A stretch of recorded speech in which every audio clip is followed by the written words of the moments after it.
Hi, good morning po sa inyong lahat. Welcome back po ulit dito sa channel namin. Andito naman ako nagluluto ng manok ito. Ang gagawin ko nito, adobo sa kalamansi.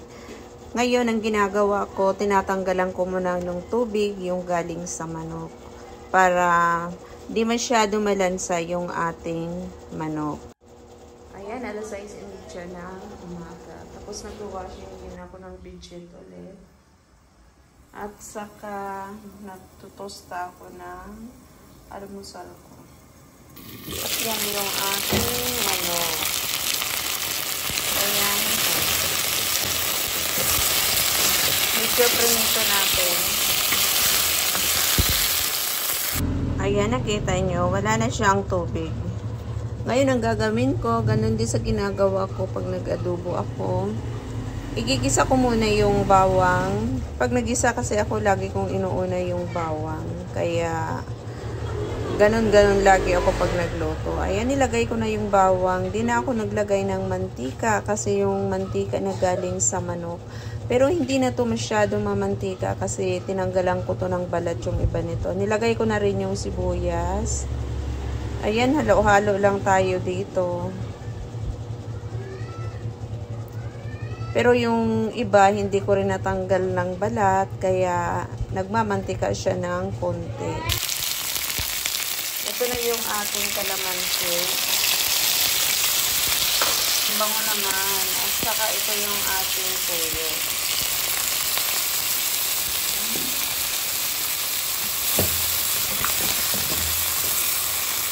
Ang bango niya.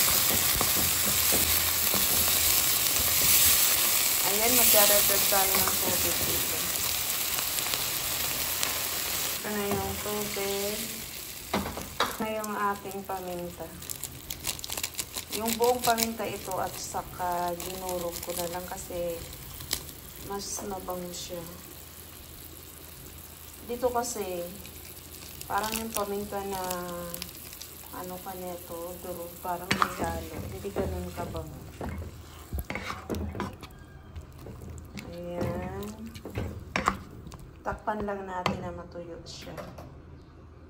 Saka tayo magtitimpla mamaya na. Ayan na po, almusal tayo. At ayan na yung adobo natin sa kalamansi. Ang sarap niya. Mabango kasi siya pag kalamansi ang nilalagay. Ayan o. Okay na yan kasi ano ka na ito. Iinitin pa ito mamaya. Alas 7 na pala. Mamayang tanghali pa to. Kaya patayin na natin. Tingnan nyo yung kalat ng lababo namin. Ang dami. Maya-maya na yan pagkatapos magluto. At ganito dito sa amin. Ito yung lugar namin pagka madilim na. Alas 7 ng gabi na po. Pupunta ako sa kabilang bahay. Ito yung daan sa kabilang bahay. Kiskinita siya. Naku, maraming mga dito tambay. Magpapailaw lang ako doon sa amin kasi wala yung anak ko, yung mga aso. Kaya kailangan ko pailawan dahil madilim, kawawa naman sila. Mamaya pa kasi yung kakain pagdating ng anak ko. Doon natulog yung anak ko sa girlfriend niya. Tapos pagkalinggo gabi na siya na umuwi. Kaya kailangan pa ilawan dahil kawawa naman yung ating mga anak. Alam niyo naman pag may alaga tayo para na rin natin ang mga anak. Diba? Karugtong na ng buhay natin yung mga alaga natin. Oreo! Bango! Bagong ligo yan eh. Dali, treats na, treats. Mag-sit! Sit! Naubos ang treats mo. Uy, wait lang. Tapos na. Trim, oh. Mami is no. Hyro. Oreo. Wala na, tama na.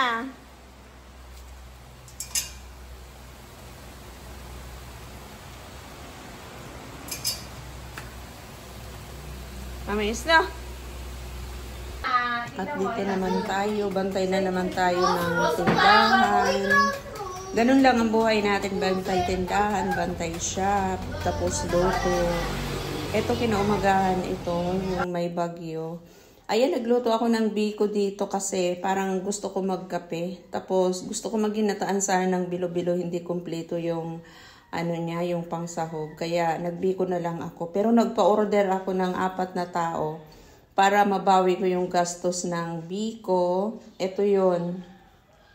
Para mabawi ko yung gastos ng biko, free yung aming merienda. Itong malaki yan ang aming merienda. Pero pag bibilhin mo yan, yung malaki na yan, ang presyo niyan ay 200. Kaya, kailangan lang talaga medyo, marunong ka mag-isip para makatipid ka, hindi masyado magastos kahit kain kayo ng kain, parang nababawi mo yung mga binibili mo sa mga kinakain nyo. Kaya ito, free na lang talaga yung aming merienda dito, diba? Maganda rin naman talaga yung marunong ka magluto kasi napagkakakitaan mo. Minsan, sipag ako magluto. Pero ngayon, mga nakaraang araw, parang tinatamad ako. At ayan, may papakita ko sa inyo. Ayan, umuulan na kasi, umuulan pa din. Yung ambon-ambon pa lang. Kung nakikita nyo yung kamatis ko, meron siyang bulaklak. Ayan, ang bulaklak ng kamatis ko. Tapos yung bunga ng sili ko. Ano na yun? Ayun, ang bunga ng sili. Ayan. May bulaklak pa nga dyan. Up sa loob. Ayan po, kape tayo.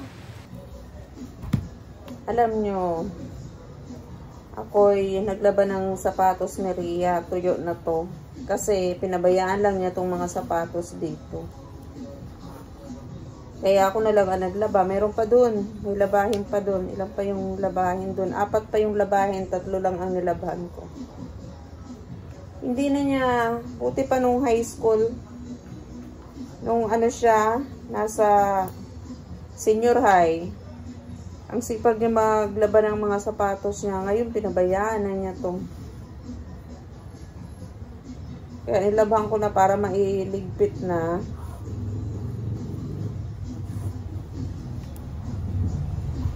Sa sunod naman yun, yung inuunti-unti ko lang kasi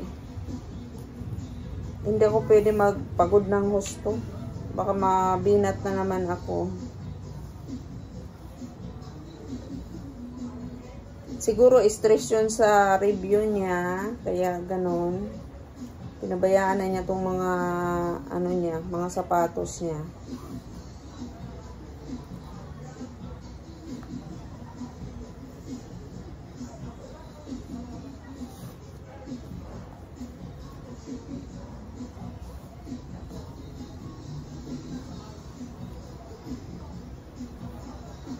Ginagamit niya ito noon pang duty. Alam nyo, ang sarap ng pizza ng Angel's Pizza. Ayan noon.